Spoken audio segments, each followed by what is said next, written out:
Je vous invite à ouvrir vos Bibles dans l'évangile de Matthieu au chapitre 13. Et nous allons faire une lecture de 3 versets que le Seigneur va donner dans Matthieu 13.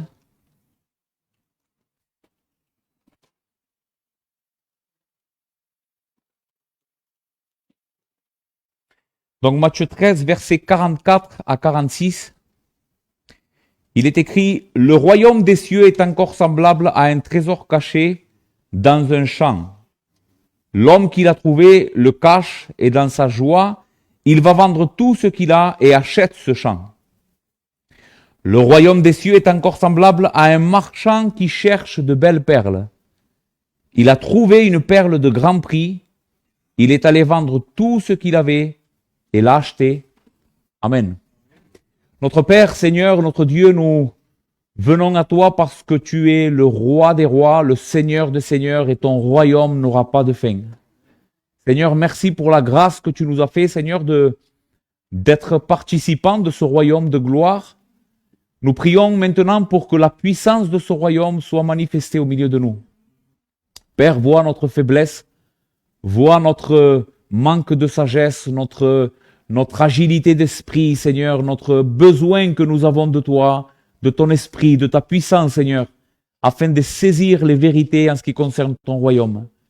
Seigneur, il y a aussi au milieu de nous des personnes qui cherchent le salut, Seigneur, qui ont besoin de salut, qui ont besoin de voir le trésor caché et la perle de grand prix. Nous te prions que par ta grâce, ils soient conduits, Seigneur, au salut ce soir. Pour ta gloire, notre Dieu. Seigneur, et nous savons que ce n'est pas par la force du bras que le salut s'accomplit. Nous savons que les hommes ne peuvent pas se sauver les uns les autres, Seigneur. Nous avons besoin de toi et de ton esprit. Ainsi, je te prie que tu sois avec nous ce soir. Fais-le pour ta gloire, notre Dieu, et pour que ton royaume avance au milieu de nous. Merci, notre Dieu, au nom de Jésus-Christ, ton Fils. Amen. Très bien, les frères et amis, quelle est la nature de la conversion? Qu'est-ce que c'est la conversion vraiment? Eh bien, nous allons voir un des aspects de la vraie conversion ce soir dans notre passage, mais nous allons découvrir aussi des choses très intéressantes en ce qui concerne le royaume des cieux. Parce que c'est ce que notre Seigneur enseigne dans Matthieu 13. Il va donner plusieurs paraboles, comme nous allons le voir, et il va enseigner des vérités en ce qui concerne le royaume des cieux. Mais tout d'abord, je voudrais répondre à cette question qui peut-être est essentielle. Qu'est-ce que c'est une parabole? Qu'est-ce que c'est une parabole? Une parabole était une histoire que Jésus va utiliser afin d'enseigner aux hommes une réalité spirituelle ou une vérité qui concerne le royaume de Dieu, la bonne nouvelle du royaume de Dieu. C'est une histoire que Jésus va faire pour enseigner une vérité.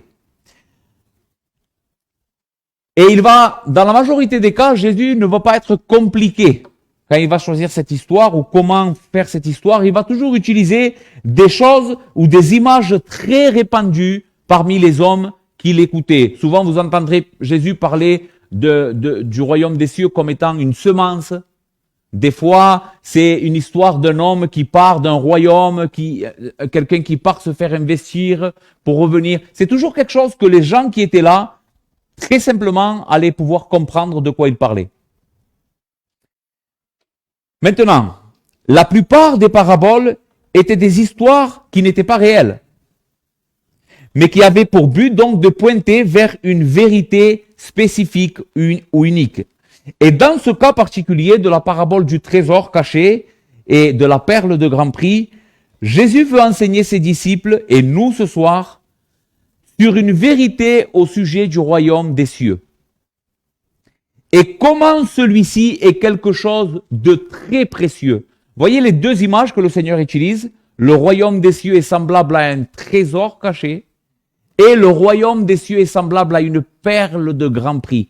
Quelle est la vérité qui est transmise? C'est que le royaume des cieux est quelque chose de très, très précieux. Et j'espère que ce soir, au travers de l'exposition de la parole, tu vas pouvoir comprendre cette vérité. Le royaume des cieux est la chose la plus importante à laquelle tu puisses avoir accès. La deuxième grande vérité que nous voyons dans ce passage, c'est à quel point la découverte de ce royaume peut bouleverser la vie d'un homme ou d'une femme. Comment la découverte ou posséder ce trésor peut arriver à te transformer pour la gloire de Dieu. Donc, qu'est-ce que c'est une parabole? Une histoire simple, avec des mots simples, pour nous faire comprendre une réalité en ce qui concerne le royaume des cieux. Maintenant, deuxième question importante à répondre. C'est une question qui est quand même assez compliquée à répondre précisément, mais je vais essayer de donner quelque chose d'assez général. Qu'est-ce que c'est le royaume des cieux dans les Écritures?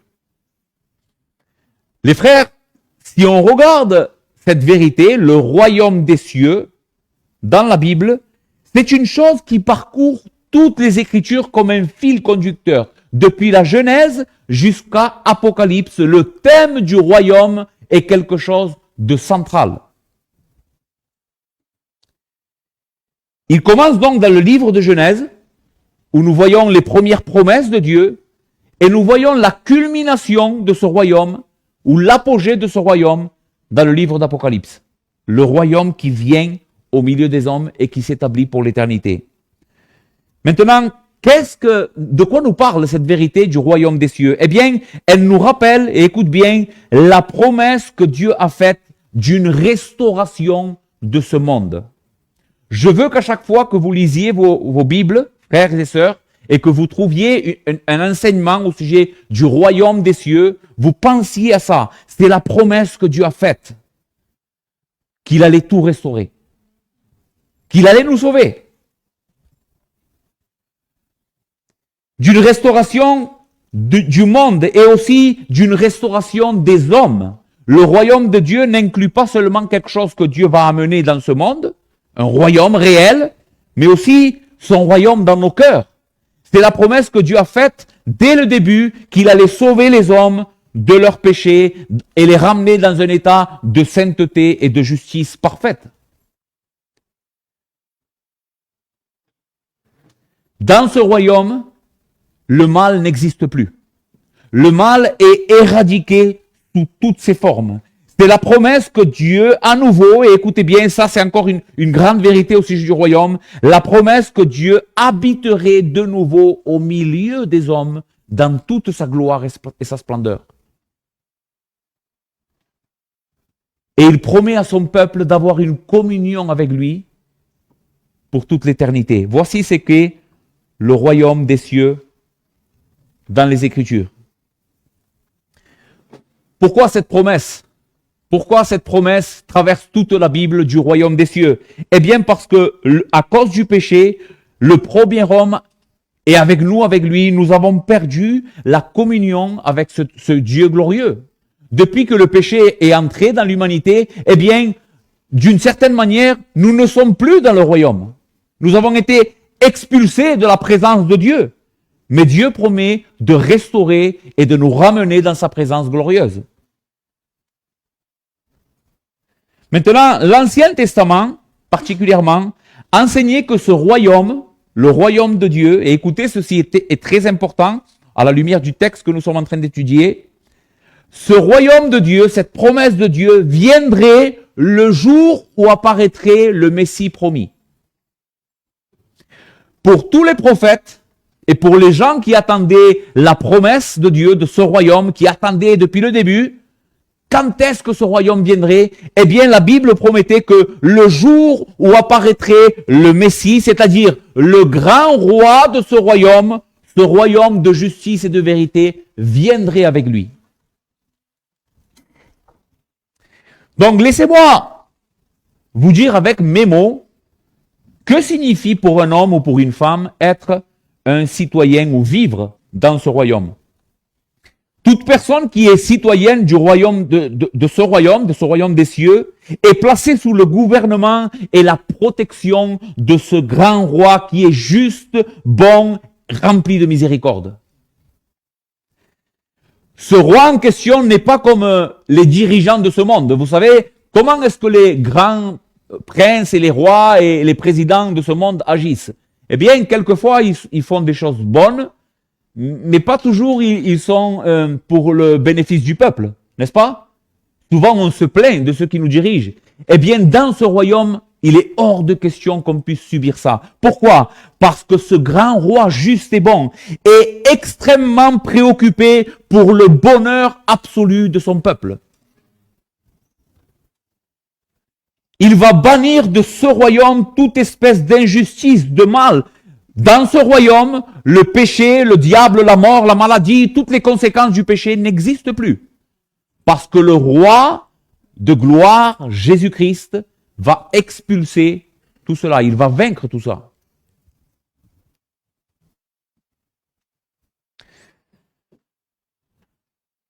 Un royaume où Dieu lui-même habite avec son peuple pour qu'il puisse profiter de la splendeur de sa gloire et de ses perfections pour toute l'éternité. En d'autres mots, les frères et amis ici présents, être une personne qui est citoyenne du royaume des cieux, c'est être une personne bénie au maximum. On ne pourrait pas bénir plus une personne qu'en lui donnant la nationalité de ce royaume. Puisque quand tu es mis sous ce royaume, quand tu es citoyen de ce royaume, tu vis dans la gloire et la félicité pour les siècles des siècles. Tout est résolu. Aucune bénédiction aussi grande puisse être cette bénédiction dans ce monde, ici présent, ne pourrait être comparée à la bénédiction que Dieu donne à ses enfants en leur donnant le royaume. Parce qu'en réalité, en donnant le royaume, c'est comme s'il se donnerait lui-même. Il se donne à nous pour l'éternité. Et nous allons voir comment Jésus lit ces deux choses dans les mots que nous sommes en train, ou les paroles que nous sommes en train d'étudier. Maintenant, regardez dans notre texte, je vous l'ai déjà dit, comment est-ce que le Seigneur compare le royaume? Il compare le royaume à un trésor caché. Ici, la parole trésor ne fait pas référence à une petite somme d'argent, quelque chose qui va te défaucher pendant quelque temps. Non, non, non. Jésus utilise ces mots spécialement parce qu'il veut transmettre une chose. Le royaume des cieux est semblable à une fortune quasiment inépuisable.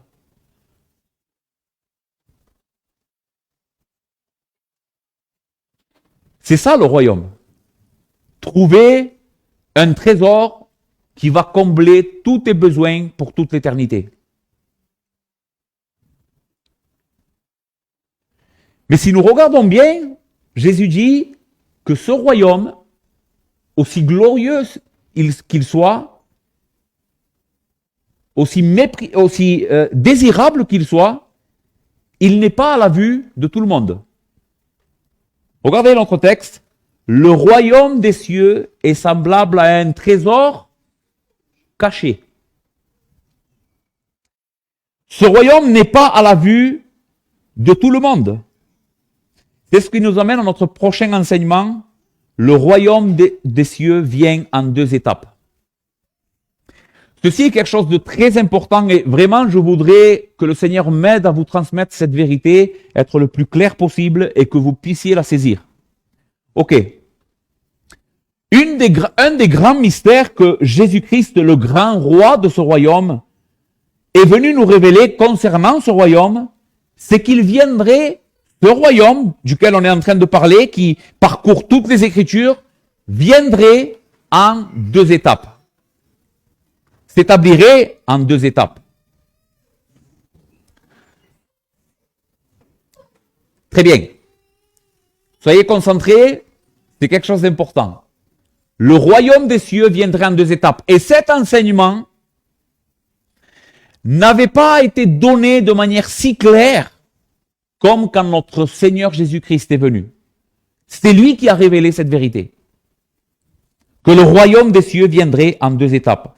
Dans la première étape, où viendrait ce royaume, nous l'avions déjà dit, il viendrait avec le Messie, il viendrait avec le roi, mais il viendrait sous une forme cachée. Comme nous sommes en train de le voir ici, le royaume des cieux est un trésor caché, une forme méprisée par les hommes. Une forme que c'est pas tous les hommes qui vont pouvoir voir ce royaume et l'apprécier. Mais dans la deuxième étape de ce royaume, il viendrait pour s'établir d'une manière définitive avec gloire, puissance et splendeur. Maintenant, les Juifs, qui étaient le peuple de Dieu, qui était le seul peuple sur terre qui possédait les Écritures, étaient les seuls à attendre ce royaume. Toutes les autres nations n'attendaient pas ce royaume. Par contre, le peuple hébreu, le peuple juif qui connaissait les prophètes, oui, attendait ce royaume. Mais ils attendaient un royaume qui allait les délivrer de l'oppression, particulièrement à l'époque de Jésus, de Rome, qui allait les rétablir à l'époque de la gloire du royaume de David et de Salomon. Ils attendaient plutôt quelque chose de terrestre et matériel. Un roi qui allait les délivrer de toutes les oppressions et leur donner la gloire qu'ils avaient lorsque David était roi. C'est ce qu'ils attendent encore. Ils n'ont pas compris que le roi et le royaume est déjà venu. Maintenant, Jésus connaît très bien les personnes, et particulièrement ses disciples, et il sait quelle est leur mentalité au sujet de ce royaume. Il sait que ses disciples ne connaissent pas cette vérité, que le royaume vient en deux étapes. Ses disciples aussi attendaient que le royaume vienne. C'est pour ça que quand vous voyez Jean et son frère dans les évangiles et les autres disciples, ils se demandent toujours quel est le plus grand, quelle place tu vas me donner dans ton royaume, est-ce que je vais être le premier ministre? Parce qu'ils attendaient que Jésus fasse ça. Donc Jésus, étant conscient que ses disciples ne connaissent pas cette vérité au sujet du royaume, il va leur enseigner plusieurs paraboles pour leur enseigner cette vérité, que le royaume de Dieu viendrait premièrement comme quelque chose d'insignifiant. Souvent, vous avez une graine. Et qu'ensuite, il viendrait avec gloire et à la vue de tout le monde. Et c'est ce que nous voyons dans Matthieu 13. Il fait ça pour leur faire comprendre que le royaume de Dieu viendrait premièrement sur une forme cachée, insignifiante et méprisée des hommes. Et que, ici il y a quelque chose d'important, même les citoyens de ce royaume, c'est-à-dire ceux qui s'identifieraient au roi et qui croiraient en lui lors de cette première étape de ce royaume, seraient eux aussi persécutés. Souffriraient l'injustice, le péché et la persécution de la part des hommes. Car pendant cette première étape du royaume, le mal cohabiterait avec le bien. Les pécheurs cohabiteraient avec les justes. Et les fils du royaume cohabiteraient avec les fils du malin jusqu'à la fin de cette première étape. C'est ce que nous enseigne la parabole de l'ivraie. On va la lire. Donc j'espère que vous avez compris ce que je viens de dire. Jésus révèle un grand mystère au sujet du royaume de Dieu. Quel est-il? Il vient en deux étapes. Une première étape qui est cachée, presque méprisée des hommes. Une deuxième étape qui vient en gloire. Maintenant, une chose importante, c'est que durant cette première étape cachée, des personnes vont trouver le royaume, comme nous avons l'exemple avec cet homme. Mais ces personnes qui trouveront le royaume seront persécutées, seront méprisées, comme ce royaume et comme le roi de ce royaume, jusqu'à la fin de cette première étape et que vienne le royaume en gloire. Écoutez comment Jésus l'enseigne de manière limpide dans Matthieu 13, verset 36. Alors il renvoya la foule et entra dans la maison. Ses disciples s'approchèrent de lui et lui dirent « Explique-nous la parabole de l'ivraie et du champ. » Il répondit « Celui qui sème la bonne semence, c'est le Fils de l'homme. Le champ, c'est le monde.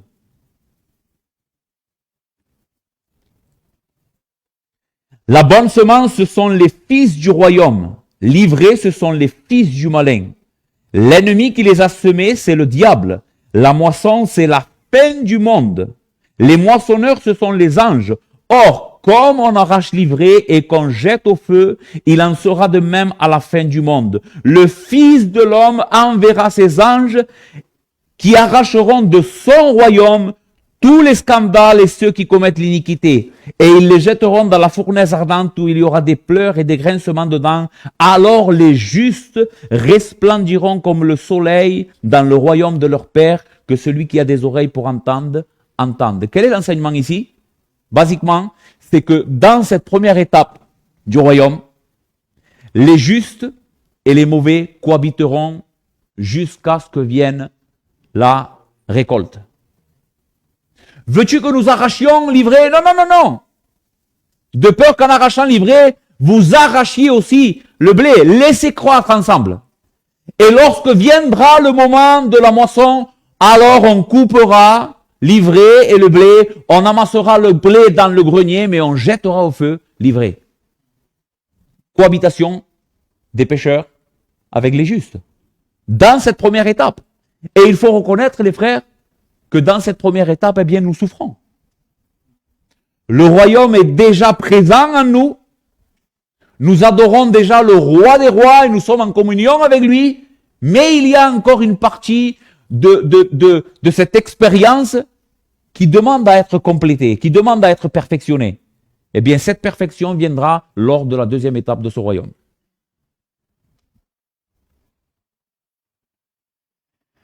Ok.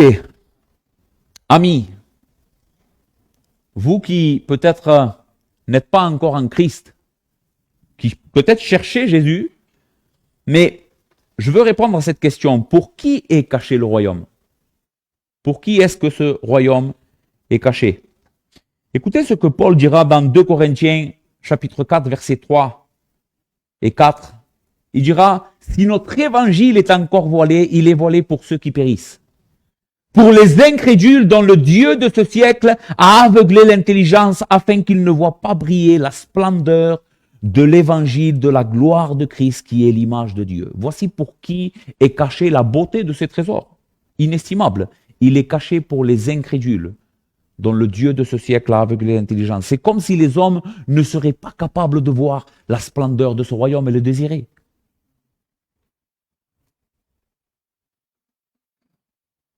Malgré cela, de la même manière qu'une semence, quand elle est mise en terre, on ne la voit pas, mais cela ne veut pas dire qu'elle n'a pas commencé son travail, n'est-ce pas?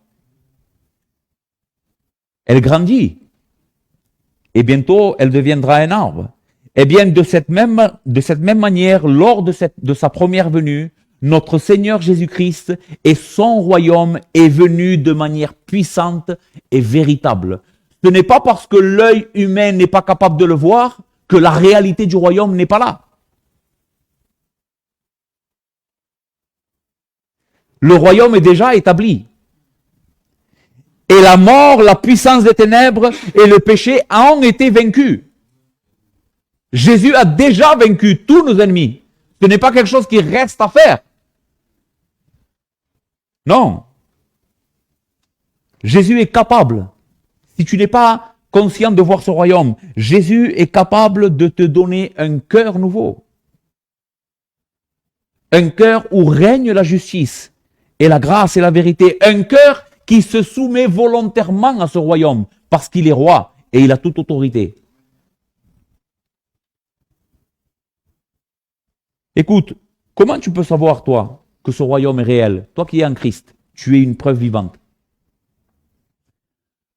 Depuis que notre Seigneur Jésus-Christ est mort et ressuscité, et il est monté au ciel, nous avons vu dernièrement, il n'y a pas trop longtemps, l'ascension et comment Christ s'est assis à la droite de Dieu, eh bien, son royaume a été inauguré. Le jour où il s'est assis, il est roi. Toute autorité m'a été donnée, dans le ciel et sur la terre. Eh bien, depuis ce jour-là, comment est-ce que nous pouvons voir la réalité de ce royaume?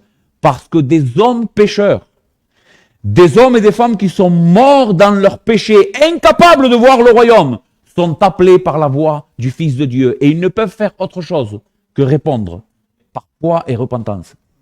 Parce qu'il règne. Tu es une preuve vivante que ce royaume est réel. Tu es venu à Christ.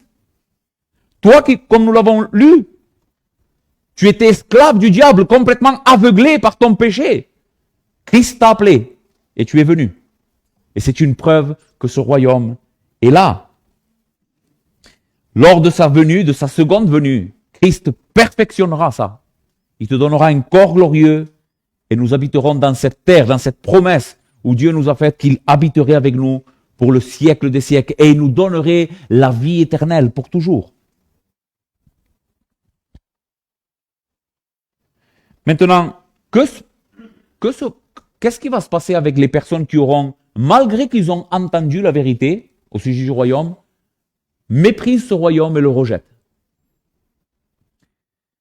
Qu'est-ce qui va se passer pour toi si ce soir tu entends que Christ est le grand roi de ce royaume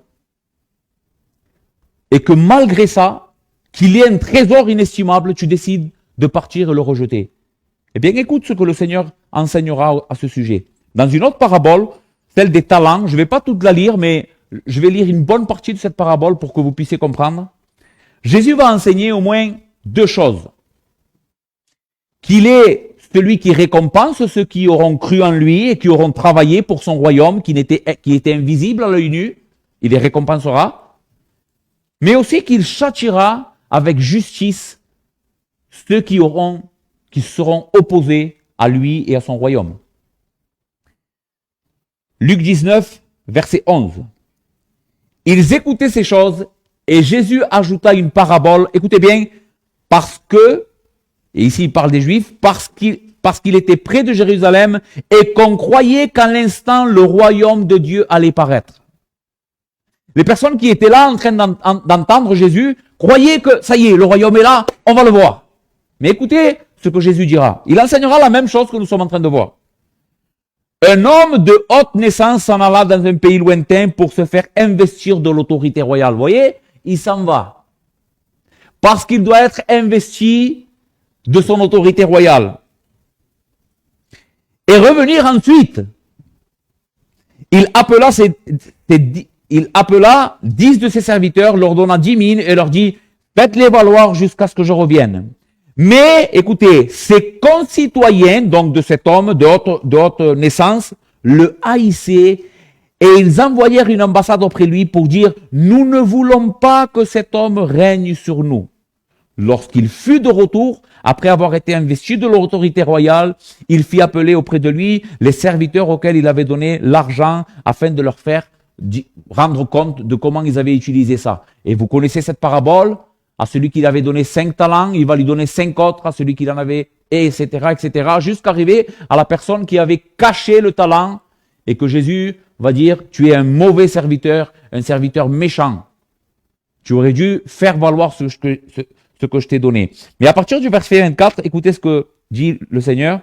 Puis il dit à ceux qui étaient là, ôtez-lui la mine, donc à celui qui n'a pas travaillé, et donnez-la à celui qui a 10 mines. Et lui dire, Seigneur, il a 10 mines. Je vous le dis, on donnera à celui qui a, mais à celui qui n'a pas, on ôtera même ce qu'il a. Au reste, qu'est-ce qui va se passer avec ceux qui s'opposent à ce royaume? Au reste, amenez ici mes ennemis, qui n'ont pas voulu que je règne sur eux, et tuez-les en ma présence. Waouh! Ça, c'est pas le Jésus tout gentil, tout bon qu'on veut nous faire croire. Hein? C'est un roi. C'est un roi possédant toute autorité et gloire, à qui on doit honneur, soumission. On ne veut pas que tu règnes sur nous. Ok. Je vais aller me faire investir, mais quand je vais revenir, faites amener devant moi ceux qui ne veulent pas se soumettre. Et tuez-les en ma présence. Paul, en enseignant cette même vérité dans 2 Thessaloniciens 1, versets 6 à 10, enseignera ça, pas dans une parabole, mais d'une manière clair et limpide. Il nous raconte comment cela va se passer. Car il est de la justice de Dieu de rendre l'affliction à ceux qui vous affligent et de vous donner à vous qui êtes affligés du repos avec nous lorsque le Seigneur Jésus apparaîtra du ciel avec les anges de sa puissance, au milieu d'une flamme de feu pour punir ceux qui ne connaissent pas Dieu et ceux qui n'obéissent pas à l'évangile de notre Seigneur Jésus-Christ. Ils auront pour châtiment une ruine éternelle, loin de la face du Seigneur et de la gloire de sa force, lorsqu'il viendra pour être en ce jour-là glorifié dans ses saints et admiré dans tous ceux qui auront cru, car notre témoignage auprès de vous a été cru. Comment décrit Paul, la seconde venue, la seconde partie de l'établissement de son royaume, Jésus revient dans une flamme de feu, avec les anges et la gloire du Père. La Bible le décrit ailleurs avec une barre de fer à la main pour corriger les nations. Ce jour va être terrible. Terrible. Pour tous ceux qui n'auront pas voulu, lors de cette première étape, où ce royaume est quelque chose d'insignifiant, rejeté des hommes, pour tous ceux qui n'auront pas vu la gloire de Christ, eh bien c'est ce qui leur attend quand il va revenir en gloire. Je te conseille, mon ami, de te soumettre à ce roi. Soumets-toi aujourd'hui. N'attends pas qu'il revienne. Fais-le aujourd'hui. Reconnais-le comme ton Seigneur et ton roi. Ok. Vous avez compris? Qu'est-ce qu'on attend, nous? La deuxième partie de l'établissement de son royaume. Quand est-ce qu'elle viendra? Quand Christ reviendra. Lorsque Christ reviendra, lorsqu'on le verra venir, le royaume sera là. Dans sa perfection. Dieu expulsera le mal. Qu'est-ce qu'on a dit au sujet du royaume? Qu'est-ce que c'est la promesse du royaume? La félicité et la gloire. Sans toutes les conséquences du péché pour l'éternité. Eh bien, quand Christ reviendra, il établira son royaume. Il jugera les méchants et récompensera les justes. Alors les justes resplendiront comme le soleil dans le royaume de leur Père. C'est ce que dit la parabole de l'ivraie. Très bien. Je ne sais pas si j'ai encore le temps. Je voudrais juste parler, pour finir, de ce que ce texte nous enseigne au sujet de la véritable conversion. Qu'est-ce que ce texte nous enseigne au sujet de la véritable conversion? Donc je voudrais que nous puissions nous concentrer sur ce que dit Jésus de la personne, au sujet de la personne qui trouve le trésor. Quelles sont les conséquences d'avoir, par la grâce de Dieu, ouvert les yeux à quelque chose de tellement précieux qui était caché jusqu'à ce moment-là, mais qui pour toi, j'espère, va être révélé. Qu'est-ce que c'est les conséquences? Eh bien, regardez avec moi une fois encore le texte. Le royaume des cieux est encore semblable à un trésor caché dans un champ. L'homme qui l'a trouvé le cache et dans sa joie, il va vendre tout ce qu'il a et achète ce champ. Le royaume des cieux est encore semblable à un marchand qui cherche de belles perles. Il a trouvé une perle de grand prix, quelque chose de recherché qu'il n'avait pas trouvé jusqu'à là. Il est allé vendre tout ce qu'il avait et l'a acheté. Les frères et amis, cela décrit une véritable conversion. Qu'est-ce qui se passe lors d'une véritable conversion? Lors de la conversion, c'est une révélation. Quelque chose qui était là, imaginez, quelque chose qui était là extrêmement précieux, peut-être tu passais tous les jours à côté et tu ne le voyais pas. Et bien sûr, si on ne voit pas quelque chose, cela ne peut pas nous changer, ne peut pas avoir une influence sur nous. Mais le jour où le voile est ôté, tu es capable de tout pour posséder cette chose que tu ne voyais pas. C'est comme ça que Jésus décrit la conversion ici.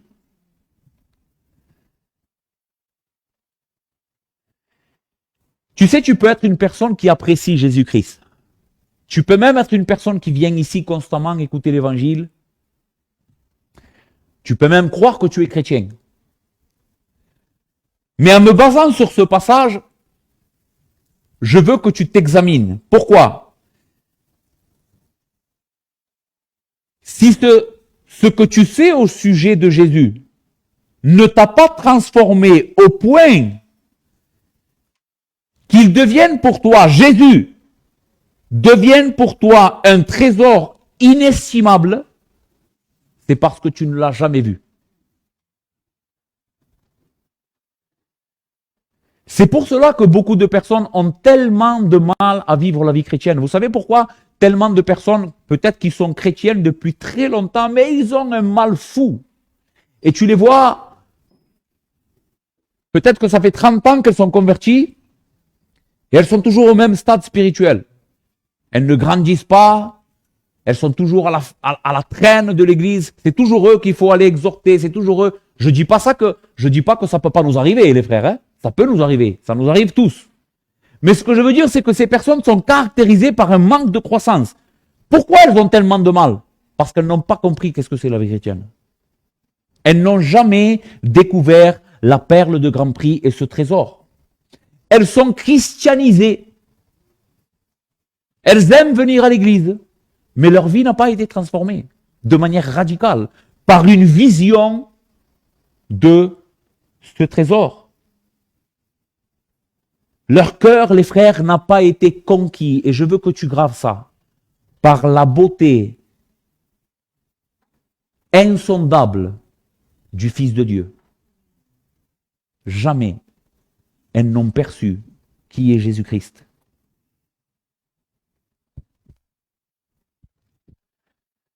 Avant que cela arrive, on ne voyait pas qu'on était pécheurs.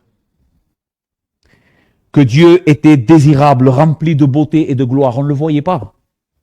Je suis un fils de pasteur qui n'a jamais vu la gloire de Dieu jusqu'à ce que le jour où Dieu me révèle sa gloire. Pour moi, l'évangile, c'était quelque chose de bien, c'était quelque chose de moral, j'aimais l'évangile, mais je n'avais pas vu que j'étais pécheur et que Dieu était glorieux. On ne voyait pas que Christ est mort pour nos péchés, par amour pour nous, alors qu'on ne méritait rien. On ne le voit pas, ça. On peut l'entendre avec nos oreilles, mais ça ne fait rien. Qu'il a porté nos péchés sur la croix pour pouvoir nous sauver de la colère de Dieu qui arrive sur ce monde. Il l'a porté lui-même pour toi. Tu ne vois pas de splendeur dans ça, avant que ce trésor ne te soit révélé. Quand nos yeux s'ouvrent à cette réalité, ce Dieu de grâce qui nous est révélé en Jésus-Christ devient alors notre raison de vivre. Et ici, je parle de simple christianisme, pas de christianisme super spirituel. Le christianisme de base, c'est que Dieu devient tout pour toi. C'est ça le christianisme de base. Si le christianisme que tu vis, c'est pas ça, si ta vie n'est pas Christ, alors tu n'as rien. Je veux accélérer. Deux manières, en tout cas je crois, deux manières de trouver le royaume des cieux nous sont révélées dans ce passage. La première, c'est de tomber dessus. Et je crois qu'il y a certaines conversions qui arrivent de cette manière. Des personnes ne s'attendent pas. Peut-être quelqu'un lui témoigne dans la rue. C'est un peu l'image de cet homme. Cet homme n'est pas en train de chercher un trésor dans un champ. Un homme tombe dessus, dans un champ apparemment, peut-être il n'y avait rien, même pas c'était un champ qui était cultivé, on n'en sait rien. Ce qu'on sait, c'est que c'était un champ. Apparemment, ce champ n'avait pas grande valeur puisqu'il vend tout pour l'acheter. On pourrait dire, pourquoi il a acheté ce champ? Tu vois? Donc, il tombe dessus. Et je pense que une des manières de trouver Christ, c'est que des fois, on tombe dessus. Ou plutôt, Christ nous tombe dessus. Comme le dira Paul aux Galates.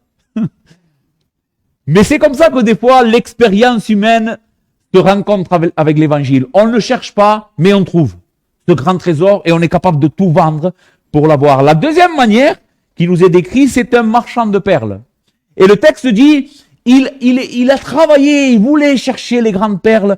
Et je crois que ça aussi, c'est une manière comment les personnes des fois trouvent l'évangile. Il y a des personnes ils ont une soif pour la vérité. Alors, ils ne savent pas, ils ne savent rien de Christ, ils ne savent rien de l'évangile. La majeure partie du temps, elles ont fait le tour de toutes les religions et de toutes les philosophies avant de tomber sur la perle de grand prix. Et de tout vendre pour avoir ce que finalement ils cherchaient et boire de Christ et se réjouir de lui. Donc, nous voyons deux manières que la conversion nous est décrite. Qu'est-ce que c'est la conversion? Je l'ai déjà dit, une perspective qui est changée. Le texte nous enseigne que rien n'a plus de valeur au moment de la conversion que le royaume de Dieu. Et nous sommes prêts à tout abandonner pour avoir ce royaume. Jésus, dans Matthieu 16, versets 24 à 27, dira « Alors Jésus dit à ses disciples, si quelqu'un veut venir après moi, encore une fois, écoutez bien, ouvre bien tes oreilles, christianisme, basique. qu'il renonce à lui-même, qu'il se charge de sa croix et qu'il me suive. Car celui qui voudra sauver sa vie la perdra. Mais celui qui perdra sa vie à cause de moi la trouvera. Et que servait-il à un homme de gagner tout le monde s'il perdait son âme, ou que donnerait un homme en échange de son âme? Car le Fils de l'homme doit venir dans la gloire de son Père avec ses anges, alors il rendra à chacun selon ses œuvres. Qu'est-ce que c'est le christianisme? C'est être prêt à tout abandonner pour avoir une seule chose, Jésus. C'est ça le christianisme. C'est pas être, ne cherche pas quelque chose, je veux devenir quelqu'un de meilleur, de plus moral, je veux être plus gentil. C'est pas le christianisme, ça. Même si le christianisme fait ça. Il va te rendre plus moral, il va te rendre une meilleure femme, il va faire de toi un meilleur homme.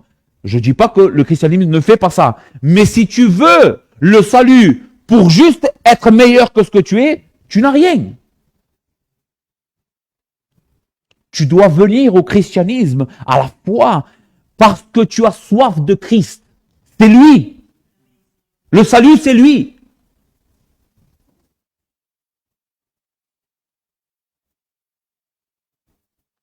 Ok. Je crois que j'en ai assez dit. Simplement, avant de finir, je vais lire quelques textes. Et je prie le Seigneur, voici ma prière à l'Esprit de Dieu aujourd'hui, qu'il souffle sur ton âme. Pour qu'à la lecture de ce texte de la Bible, tes yeux s'ouvrent sur le trésor. Je prie le Seigneur de tout mon cœur pour que ceux qui ne sont pas convertis... Par contre, je veux te demander une chose. Sois attentif. Parle à ton cœur. Maintenant, parle à ton âme et dis-lui, je veux être attentif, je veux bien écouter. Et prie le Seigneur pour qu'il ouvre tes yeux. Écoutez ce que la Bible dit au sujet de Jésus. Il est l'image de Dieu invisible, le premier-né de toute la création. Car en lui ont été créés... Car en lui ont été créées toutes les choses qui sont dans les cieux et sur la terre, les visibles et invisibles, trône, dignité, domination, autorité. Tout a été créé par lui et pour lui. Il y avait dans cette même contrée des bergers qui passaient dans les champs les veilles de la nuit pour garder leurs troupeaux. Et voici, un ange du Seigneur leur apparut et la gloire du Seigneur resplendit autour d'eux. Ils furent saisis d'une grande frayeur, mais l'ange leur dit, ne craignez point, car je vous annonce une bonne nouvelle qui sera pour tout le peuple le sujet d'une grande joie. C'est qu'aujourd'hui, dans la ville de David, il vous est né un sauveur, qui est le Christ, le Seigneur.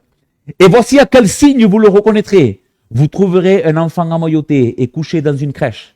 Et soudain, il se joignit à l'ange une multitude de l'armée céleste, louant Dieu et disant « Gloire à Dieu dans les lieux très hauts et paix sur la terre parmi les hommes qu'il agrée. » Jésus lui répondit « Si tu connaissais le don de Dieu, et qui est celui qui te dit « Donne-moi à boire », tu lui aurais toi-même demandé à boire, et il t'aurait donné de l'eau vive. « Seigneur, lui dit la femme, tu n'as rien pour puiser, et le puits est profond, d'où aurais-tu cette eau vive ? Es-tu plus grand que notre père Jacob qui nous a donné ce puits et qui en a bu lui-même, ainsi que ses fils et ses troupeaux ?» Jésus lui répondit, « Quiconque boit de cette eau aura encore soif, mais celui qui boira de l'eau que je lui donnerai n'aura jamais soif.